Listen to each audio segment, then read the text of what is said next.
Olá, seja bem-vindo a mais um Alba em Entrevista. Ela atua desde 2010 como desembargadora do Tribunal de Justiça do Estado da Bahia. No ano seguinte, assumiu a presidência da Coordenadoria da Mulher e desde novembro de 2022 é a ouvidora da mulher no TJ Bahia. Estamos falando de doutora Nájila Brito, nossa convidada aqui. Um prazer tê-la com a gente. Muito obrigado por aceitar nosso convite. Seja bem-vinda. O prazer é meu, Jefferson, de estar aqui na TV Alba, que tem um alcance tão grande, e espero que todas as meninas e mulheres que estejam nos vendo possam entender que elas também podem chegar lá. Duas grandes questões que, não raro, estão no centro das discussões quando o assunto é o direito das mulheres, ou os direitos das mulheres, que é a questão da violência contra a mulher e a igualdade de gênero. Como é que a Ouvidoria da Mulher contribui para promover a igualdade de gênero e combater a violência contra as mulheres?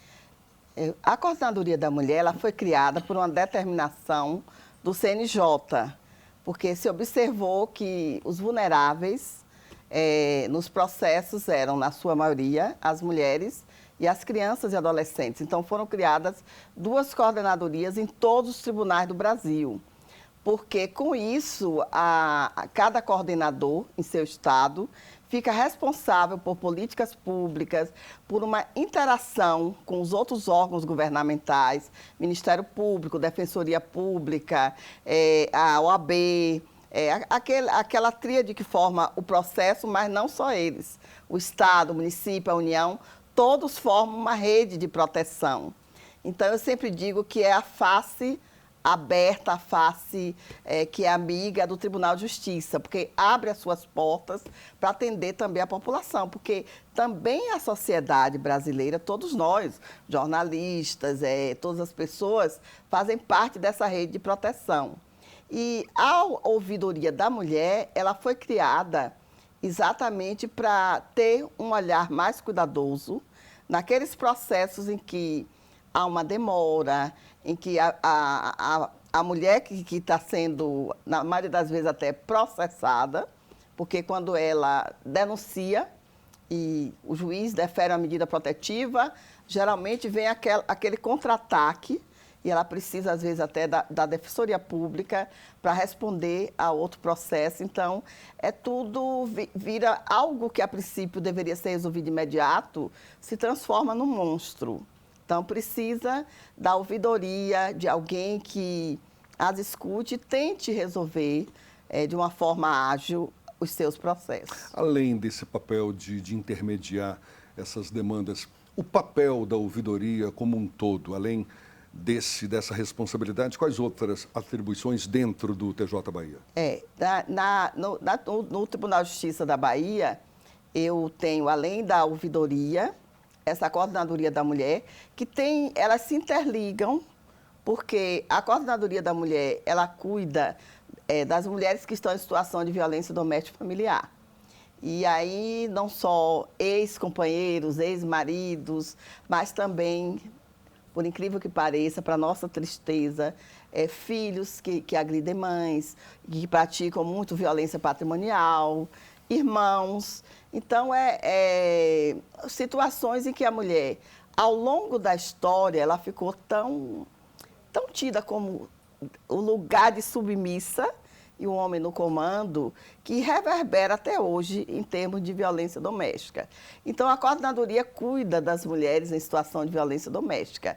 E a Ouvidoria da Mulher, ela cuida para que aqueles processos andem de uma forma rápida e da forma correta. Mas eu também presido a comissão de incentivo à participação feminina nos tribunais, e é uma comissão que me dá muita alegria, porque é muito formada por juízas, e eu convidei um juiz que, apesar de ser uma comissão de participação feminina, ele me ajuda muito e ajuda as colegas, porque ele conhece muito toda a estrutura do tribunal e entende aquilo que a gente está falando e consegue, talvez, aquela mente prática, né, que os homens têm, consegue nos ajudar muito. E essa comissão, eu venho já há muitos anos também, dizendo a todas as juízas, né, que devem escrever para serem desembargadoras. Porque o desequilíbrio está começando. Quando eu entrei, eram poucas mulheres a menos que homens. Chegamos a ter a diferença apenas de um desembargador a mais, mas agora já somos 6 desembargadores a mais. Então, as mulheres precisam ter a coragem de escrever, precisam ter a coragem de concorrer para os cargos da mesa diretora. Precisa, como eu falo sempre para elas, não temam. O máximo que pode acontecer é você continuar no mesmo lugar. Mas tentem, pelo menos. Ou seja, estão avançando cada vez mais também no judiciário. Dê um exemplo prático de como que a Ouvidoria da Mulher atua como canal de comunicação entre as vítimas de violência e o Poder Judiciário. Isso. Alguém que tem um processo e ela acha que está demorando muito, eu encaminho um ofício, e agora vai ser tudo via online, né? Tem um sistema que já vai começar a ser utilizado e eu indago do andamento daquele processo e da possibilidade de além de ter uma rapidez maior, aquilo de que ela se queixou, que pode ser até, e na parte jurídica, na parte que é da independência funcional de cada juiz, a gente não interfere, mas a gente noticia para ele quais os fatos que ela está colocando ali perante nós. Então, o juiz responde e aí a gente analisa e dá uma resposta à jurisdicionada. No meu caso, que eu sou a ouvidora da mulher. Mas o interessante, Jefferson, é que, não sei se é porque eu abarco muitas coisas, e o que é que tem aparecido? Tem aparecido pelo fato de ter sido noticiado que eu era ouvidora da mulher, e o ouvidor tem muito com aquela coisa de escutar. Não é só ouvir, você tem que ter uma técnica para deixar o outro falar e você ter empatia e ação. Né? Não é só ter empatia com quem está falando, mas a ação também, que é o principal. Então, a gente escuta aquela mulher e elas começaram a perceber, bem, eu tenho alguém com quem eu possa falar. E para a minha tristeza, né, que a gente também faz umas audiências públicas, né, na Semana da Justiça pela Paz em Casa, a gente nota que o número está muito grande de mulheres que estão precisando, né, de serem ouvidas e de ser amenizado o sofrimento delas. Porque os processos delas são com pessoas que elas amaram ou que ainda amam. Então, a gente tem que ter aquela... ouvir e fazê-las se sentir protegidas, se sentirem fortes para continuar a vida. Né? Aproveito para te perguntar, a senhora está falando da necessidade de ouvir as mulheres vítimas de violência, de amenizar o sofrimento delas com proteção. Como é que a senhora avalia a efetividade das medidas protetivas adotadas pelo Poder Judiciário? A efetividade das medidas protetivas é muito grande. Tem salvo muitas mulheres, porque, às vezes, a própria mulher não quer que o seu marido ou ex, né, namorado, companheiro, etc., principalmente as mães, não querem que seus filhos sejam presos. Então, elas solicitam a medida protetiva, que agora, de acordo com a nova alteração legislativa, ela é autônoma, porque a jurisprudência já dizia isso. Mas alguns juízes ainda entendiam como necessário cadê o inquérito? Cadê o processo? Né? E hoje a medida protetiva ela deve ser concedida e perdurar o tempo que existir um risco, seja físico, seja psicológico, para a saúde dessa mulher. Então, a medida protetiva eu considero muito efetiva, por esse fato de ela poder ser autônoma. Inclusive, no próprio Tribunal de Justiça, nós convencemos uma servidora que não queria que seu ex respondesse ao processo, mas ela, depois de alguns machucados, aceitou a ideia de uma medida autônoma e aí ele se afastou. Quando a senhora fala medida autônoma, é porque teve essa mudança agora recente na Lei Maria da Penha? Já atuávamos entendendo que ela era autônoma. Mas agora basta a mulher dizer É lei. Mas agora basta a mulher dizer que é vítima de violência para ter direito à medida protetiva, não é isso? Exato. Isso que a senhora se refere como medida autônoma? É que ela, não, eu digo autônoma porque ela não depende nem de inquérito policial, nem de processo, seja processo civil, seja processo criminal. Se eu simplesmente necessitar de uma medida protetiva por algum motivo e o meu agressor, eu não quero que ele responda a nada, eu só quero que ele se afaste. Então, eu vou ter essa medida autônoma que vai durar o período que eu necessitar, sem depender de um inquérito em andamento ou que ele venha responder a um processo. É a autonomia da medida em relação ao processo ou inquérito. O que você está falando é que a lei nova, 14.550, que foi agora, de 2023... Que modificou a Lei Maria da Penha, alterou a Maria da Penha para dizer, em cognição sumária, basta que a mulher procure a polícia e diga o que está acontecendo e requeira uma medida protetiva, ou que ela escreva, né, passe por escrito para o juiz, e o juiz deverá fazer um exame que não precisará mais ser tão minucioso, com provas.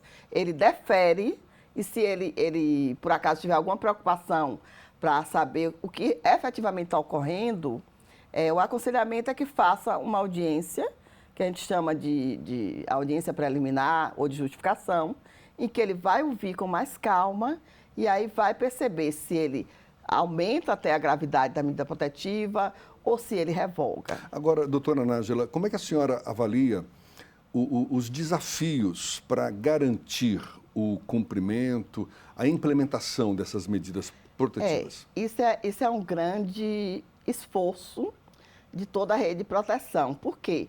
Porque para alguns a medida protetiva seria apenas um pedaço de papel. Eu já ouvi isso tanto de homens como de mulheres. Mas, na verdade, é uma decisão judicial e que 80% dos homens, para nossa felicidade, eles atendem. Eles respeitam aquela decisão judicial. Os 20% que não atendem, nós temos que utilizar monitoramento eletrônico com a tornozeleira e a mulher com o botão de alarme, que vai informar quando ele se aproximar e, com isso, tomar alguma providência, né? A própria monitoração liga para a mulher e diz, olha, já tem uma viatura que está indo para aí, mas se você sentir medo ou sentir que é muito arriscado, pode sair desse lugar. Ele está, e diz até a rua, diz tudo, o local onde está. E também o acompanhamento pela Ronda Maria da Penha. Temos os aplicativos como o pedido de prorrogação no próprio portal da Coordenadoria da Mulher, do site Tribunal de Justiça. Entra e ali mesmo, sem precisar ir ao fórum e à vara, pode pedir a prorrogação daquela medida. E os juízes acatam todas, porque já conhece aquele caso, já está com aquele processo. Então, durante a pandemia, nós conseguimos ter um acerto, né, com todos os juízes para não revogar nenhuma medida durante a pandemia. Ainda sobre o combate à violência doméstica, além das medidas protetivas, quais outras ações têm sido adotadas, implementadas pela Justiça Baiana, pelo Tribunal de Justiça da Bahia, para enfrentar a violência doméstica de forma abrangente? Mas eu vou pedir essa resposta para daqui a pouquinho. A gente volta já nessa conversa com a desembargadora Nájila Brito, ela que é ouvidora da mulher no Tribunal de Justiça da Bahia. É um instante só.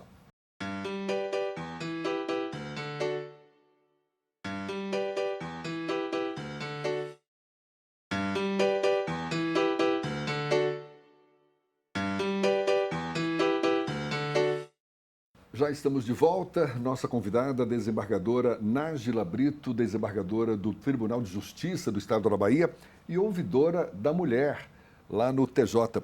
A gente falava das medidas protetivas, a senhora defendendo, inclusive, a eficácia dessas medidas. Mas, além dessas medidas, quais outras ações o Tribunal de Justiça tem adotado, tem implementado para combater a violência doméstica, a violência contra a mulher como um todo? Eu tive uma experiência recente de uma mulher que mandou um e-mail. É interessante como os e-mails funcionam, né? Ela mandou um e-mail dizendo que precisava de ajuda e ela estava, na verdade, em cárcere privado E aí, como a rede de proteção funciona? Porque eu fui dialogando com ela pelo e-mail e disse, eu posso retirá-la com seus filhos, suas filhas, eram 2 meninas, e levá-la para um lugar seguro. Aí ela disse, então eu vou dizer o momento certo, doutora, porque agora não pode, ele está em casa. E no dia seguinte ela conseguiu, e a gente, uma vez foi por meio de uma delegada, de outra vez foi ela própria, né, que saiu às pressas, entrou num táxi, e o táxi, sem cobrar, levou até a delegacia, né, até a DEAN. Então, a gente tem muito orgulho desse trabalho. E ali mesmo já foi requerida a medida protetiva, e ele já foi intimado de que ele não pode se aproximar. E nesse caso concreto, como havia risco de vida, ou seja, era muito provável a morte, né, ela foi para um abrigo. Entrou na regulação e foi para um abrigo, que é um local em que ela fica protegida e que não é conhecido. Eu, por exemplo, não sei, nem eu sei os endereços. Então, e sobre as mulheres que nos procuram na ouvidoria, eu notei uma mudança daquelas partes que estão lá nos processos e que eu recebo em grau de recurso. Mulheres que são influencers, mulheres que são empresárias, procurando, né, como ouvidora, elas ouviram e elas vêm contar suas histórias.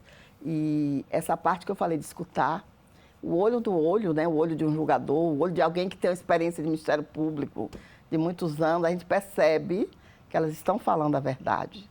Então, a gente ajuda, a gente tenta orientar para evitar esse mal maior. Pois é, a senhora como ouvidora e como o próprio nome diz, além de procurar tomar as providências necessárias para ajudar essas vítimas de violência, ouve essas mulheres, não é? Tem um quê de psicóloga nessa ouvidoria também? Eu já pensei até em fazer psicologia e o pessoal que me conhece, não, você não vai fazer a graduação. Faça uma pós em alguma coisa, em psicanálise ou na própria psicologia para lhe ajudar, né? E que eu, às vezes a gente se pega pensando, por que ela volta para o marido? Depois de ter me contado tudo aquilo. Hoje eu compreendo melhor. Hoje eu entendo, é porque é um misto de emoção, né? E de sentimentos, e de filhos. Não é só a dependência econômica, é a dependência amorosa também, que às vezes existe, né? E essas mulheres que elas procuram, elas querem ouvir algo, elas querem saber que elas realmente não estão ficando loucas, como eles costumam dizer. Elas querem ouvir também que elas têm direitos e que elas podem sair daquela situação. Então, quando você me pergunta o que é que o tribunal está fazendo, além disso, a gente faz muita coisa e queremos ter mais, né? Então, 2 ideias, né, que nós estamos ultimamente levando a efeito é a coordenadoria amiga, que é uma coordenadoria itinerante. Eu já fui a Catu, já fui e foi maravilhoso, porque a gente coloca toda a rede de proteção junta e o juiz se apresenta e conversa, porque tem que caminhar essa mulher com medida protetiva para o setor psicossocial do município. Por isso que você pergunta, é efetiva? Sim, porque a gente tem que cuidar daquela mulher e daquele homem. Aqui em Salvador a gente tem o NEF, que é o Núcleo de Enfrentamento ao Feminicídio, para onde a gente caminha os homens, né, que praticaram agressão. E temos o psicossocial, que temos que caminhar a mulher para os CRANs, para aqueles atendimentos até o SENAC, né, para aprender algum curso para ela começar a trabalhar e sair daquela situação. E além da coordenadoria amiga, que a gente foi também a Vitória da Conquista, e agora já estamos assim maravilhados, porque vai ter uma Casa da Mulher também, Vitória da Conquista. Terça-feira eu já vou fazer uma reunião online com o pessoal de Vitória da Conquista, porque já tivemos sinal positivo por parte do Ministério da Mulher. E vai ter outras também, Tabuna, enfim. As coisas vão melhorar com certeza, porque cada mulher vai enxergar aquela casa, e aqui de Salvador é junto do SARA, do Hospital SARA, ou seja, um lugar bastante visível, que ela vai ver lá, Casa da Mulher Brasileira.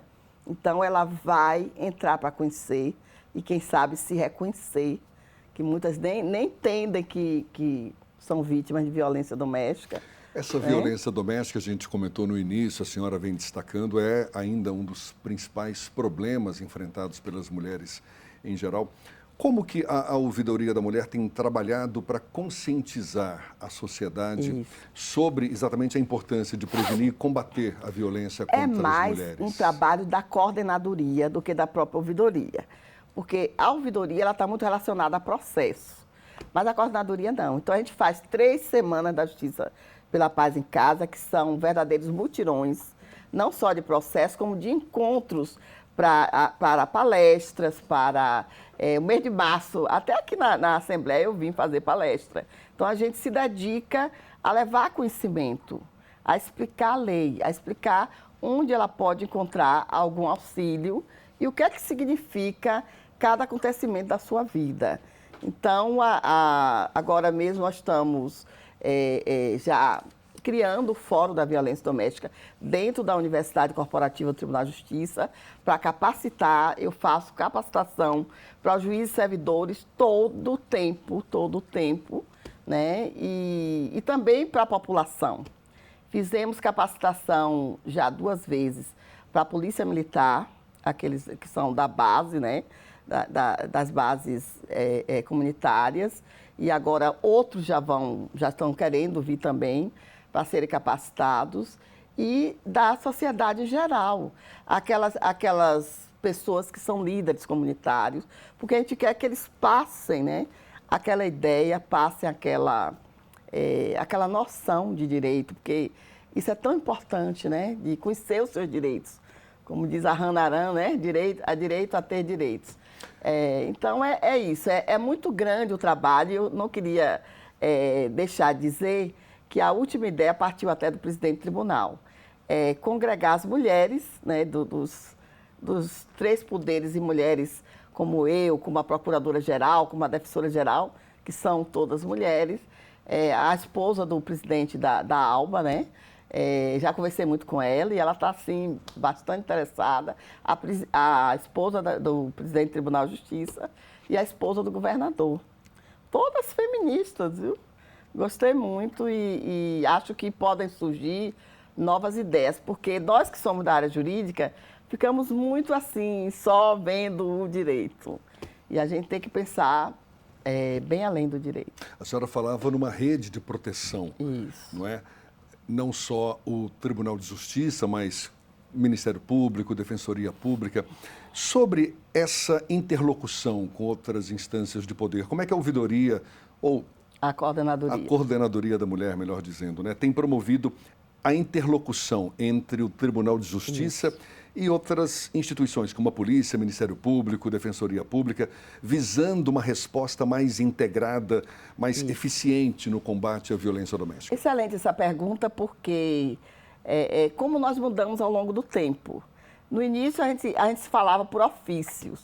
Hoje, a gente tem 2 grupos de WhatsApp para socorrer essa mulher, como aquele caso que eu contei aqui, que é apenas um dos, né? De todas essas instâncias, que são oficiais, e temos os encontros com a rede, né? Que a gente pretende que sejam mensais, né? Além daquela Semana da Justiça pela Paz em Casa e de todos os eventos pedagógicos, porque a Lei Maria da Penha é muito pedagógica. Alguns acham que a lei que trata desigualmente homem e mulher, e trata, para poder equilibrar, né, a situação, mas ela não é uma lei punitivista. O único crime que tem na Lei Maria da Penha é do artigo 24A, que é o descumprimento de medida protetiva. Que, na verdade, o que é que a lei traz? Isso que você falou, traz um trabalho em rede, um trabalho que deve ser eficiente, em que todos se comuniquem. E na última reunião eu falei, não quero ninguém se comunicando aqui por ofício. Vamos todos, naquele momento aquela mulher está precisando de uma ajuda urgente, liguem uma para a outra, ou marque o encontro, vai lá, fale e ache uma solução. Quais têm sido esses resultados? Esses resultados têm sido muito interessantes, porque a agilidade da atuação, como eu falei, aquela mulher precisou naquele momento que ela disse, pode vir me buscar, uma delegada já estava pronta para ir buscá-la. Então, a rede tem que interagir dessa forma, muito unida, né, e eficiente, porque se não for assim, vamos perder cada vez mais mulheres. Né? Tem uma modificação que eu gostaria também, e que não depende de lei, depende de que a gente consiga, né, com toda essa rede, porque é a própria lei que diz que é um conjunto articulado de ações entre a União, Estado, municípios, Poder Judiciário, Ministério Público, Defensoria Pública e todos mais, porque tem a rede de proteção e a rede de enfrentamento. Então, a Polícia Militar, a Polícia Civil, todos fazem parte. Então, quando ela funcionar contente desse jeito, de mãos dadas, nós salvaremos as mulheres. Mas não é o que ocorre hoje ainda? Ainda não estamos nesse estado da arte, digamos assim. Como a gente diz cientificamente, né? Não estamos nesse momento em que tudo está às mil maravilhas, ao contrário. Por quê? Porque cada pessoa que esteja ali representando um órgão tem que ser capacitado para enxergar todos esses problemas com perspectiva de gênero, né? Que é um olhar de que homens e mulheres são socialmente desiguais e também biologicamente falando, mas que em direitos nós temos que ser iguais. Para a gente encerrar, desembargadora, qual é o futuro que a senhora vislumbra, levando em conta todo esse esforço, todo esse empenho, as ações que têm dado certo, as dificuldades ainda a serem enfrentadas, mas no que diz respeito à proteção das mulheres vítimas de violência doméstica e a luta pela igualdade de gênero? Eu enxergo um mundo mais bonito. É otimista. Mais em que o rosa e o azul se equilibrem e outras cores do arco-íris. Quem está falando aqui da mulher, a mulher trans também é nossa protegida, né? E todas as outras pessoas que são dessa sigla imensa e que traz tanto gênero, né? LGBTQIA+. Eles também procuram muito. E a gente sempre tem uma palavra, não só a escuta, como a palavra também de conforto ou de ação, de procurar, de alguma forma, ajudar. Então, a minha vontade é que o mundo se transforme pela educação, que homens e mulheres que ocupam esses cargos tão importantes se conscientizem da necessidade de não só entender que todos somos iguais, como também agir de forma igual para todos, né? Esse é o seu desejo, mas é o que a senhora está vendo se concretizando? Está melhorando, está melhorando. Tem a gente muito começa chão a pela ver, frente ainda, né? a ouvir de um juiz assim, que não queria participar de um curso de capacitação sobre perspectiva, julgamento e perspectiva de gênero, dizer ao final que, olha, realmente tem razão, eu não sabia de todas essas noções. Desembargadora Nájila Brito, muito obrigado pela sua disponibilidade e até uma próxima. Eu que agradeço, né? Estou sempre à disposição. E muito obrigado a você também que acompanhou esse nosso bate-papo. Até uma próxima. Tchau, tchau.